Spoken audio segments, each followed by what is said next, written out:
Yazid जिसने नवासाए रसूल इमाम हुसैन अलैहिस्सलाम को कत्ल करवा दिया, वो सोचता था कि इस जुल्म से अरब के सारे लोग उसकी बैयत करेंगे, उसके सामने झुकेंगे।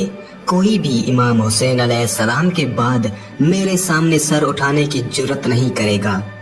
लेकिन जब रसूलुल्लाह सल्लल्लाहु अलैहि वसल्लम की बेटियां कैद होकर कूफा और शाम की गलियों से गुजरी तो उनके खुतबे सुनते सुनते लोगों के मुर्दा ज़मीर जागने लगे और यजीद के दरबार में जो खुतबा बीबी ज़ैनब सलामुल्लाह अलैहा ने दिया वो सुनने के बाद लोगों को हकीकत का पता चला और यजीद के खिलाफ बगावतें उठना शुरू हो गई। जब लोगों को हकीकत का पता चला तो वो समझ गए कि जिसने इमाम हुसैन अलैहिस्सलाम के साथ जुल्म किया उसे बादशाह कहना सबसे बड़ा गुनाह है। उसके बाद मदीने वालों ने यजीद की बैयत से इनकार कर दिया और फिर यजीद ने मदीना पर हमला किया। तारीख में लिखा है कि यजीद की फौज 3 दिन तक मस्जिद नबवी में अपने घोड़ों के साथ रही और मक्का से भी बगावत बढ़ने लगी।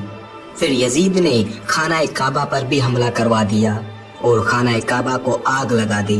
इस वाक़े के बाद हर कोई यजीद पर लानतान करता रहा, लेकिन यजीद जिसे भी अपने खिलाफ देखता उसका सर कलम करवा देता। इन सब संगीन गुनाहों की सजा तो यजीद को आखिरत में मिलेगी, लेकिन इस दुनिया में भी यजीद को इबरतनाक और अज़ियतनाक सजाओं का सामना करना पड़ा और उसे रसवाई और तकलीफ के सिवा कुछ ना मिला। करबला के वाक़े के कुछ ही अरसे बाद यजीद एक इंतहाई तकलीफ दे मर्ज में मुब्तला हो गया। यजीद को एक किस्म की ऐसी बीमारी हुई जिसे वो सारा दिन सारी रात जैसे मछली पानी के बिना तड़पती है वैसे ही तड़पता रहता था। उसके पेट में शदीद दर्द उठता था और उसे बहुत ज्यादा प्यास लगती थी। वो जितना भी पानी पीता उसकी प्यास नहीं मिटती थी और जब वो प्यास की शिद्दत से पानी पीता तो वही पानी उसके पेट को जलाता था। वहाँ कई हकीम परेशान हो गए कि ये किस किस्म की बीमारी है और यजीद को कहते थे कि तुम्हारा पेट अंदर से खाली हो रहा है, जल रहा है। यजीद के दर्द और तकलीफ की इंतहा नहीं होती थी। वो सारा दिन सारी रात दर्द और तकलीफ से चिल्लाता रहता था। उसकी ये तकलीफ देखकर बड़े बड़े हकीम उसका इलाज करने से कासिर थे।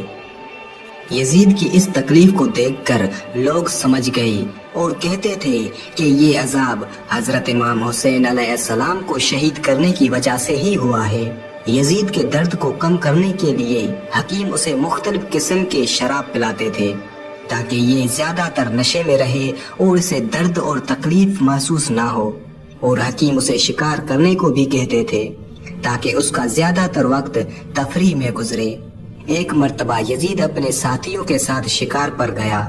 शिकार करने के दौरान उन सब की नजर एक हिरन पर पड़ी और ये सब उस हिरन के पीछे लग गए तो अचानक दूसरे हिरन पर यजीद की नजर पड़ गई और यजीद ने अपने घोड़े को उसकी तरफ भगाया।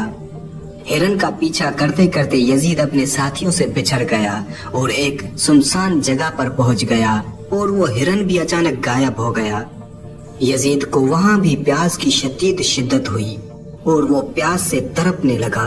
उस वक्त यजीद ने देखा एक शख्स है जिसके हाथ में मश्क थी। यजीद ने घोड़े को उसकी तरफ किया और उसके पास पहुंचा। यजीद ने उसे कहा कि मुझे बहुत प्यास लगी है, थोड़ा पानी पिला दो। उस शख्स ने पूछा कि तुम कौन हो? तो उसने बताया कि मैं यजीद इब्ने मुआविया हूँ। ये सुनकर वो शख्स रोने लगा और कहा, लानत हो तुम पर, तुम ही वो यजीद हो जिसने नवासाए रसूल हजरत इमाम हुसैन अलैहिस्सलाम इब्ने अली अलैहिस्सलाम को कत्ल करवाया। ये कहकर उस शख्स ने एक ऐसी हौलनाक चीख की जिसे सुनकर यजीद का घोड़ा खौफजदा होकर वहाँ से भागने लगा। यजीद का पाँव उस घोड़े की रकाब में फंसा हुआ था। वो घोड़ा यजीद को पूरे रेगिस्तान में घसीटता हुआ जंगल में पहुँचा दिया और वहाँ भी उस मलऊन को घसीटता रहा। यजीद की वहीं पर मौत हो गई और वो घोड़ा यजीद की लाश को जमीन से रगड़ता हुआ पत्थरों में मारता जा रहा था, जिससे यजीद की लाश के टुकड़े टुकड़े जगह जगह फैलते चले गए اور صرف اس کا پاؤں جو کہ گھوڑے کی رکاب میں پھنسا ہوا تھا وہ اس کے ساتھیوں تک پہنچا دیا، جسے یزید کے ساتھیوں نے دفنا دیا تھا۔ اس طرح دردناک عذابوں اور بیماریوں کی تکلیفوں سے گزر کے یزید کا یہ عبرتناک انجام ہوا کہ اس کی لاش کسی کو بھی نہ ملی۔ یزید کی موت کے بارے میں بہت سی روایتیں ملتی ہیں، جن میں سے ایک روایت میں نے آپ کو اس ویڈیو میں بتائی۔ اگر یزید کی لاش مل چکی تھی تو وہ آج بھی اسی قبر میں ہوگی جس کا نشان آج بھی موجود ہے، یا شاید اگر یہ روایت صحیح ہے تو اس قبر میں یزید کے جسم کے بجائے صرف یزید کا وہ پاؤں دفن ہے جو کہ اس کے ساتھیوں کو اس گھوڑے کی رکاب سے ملا تھا۔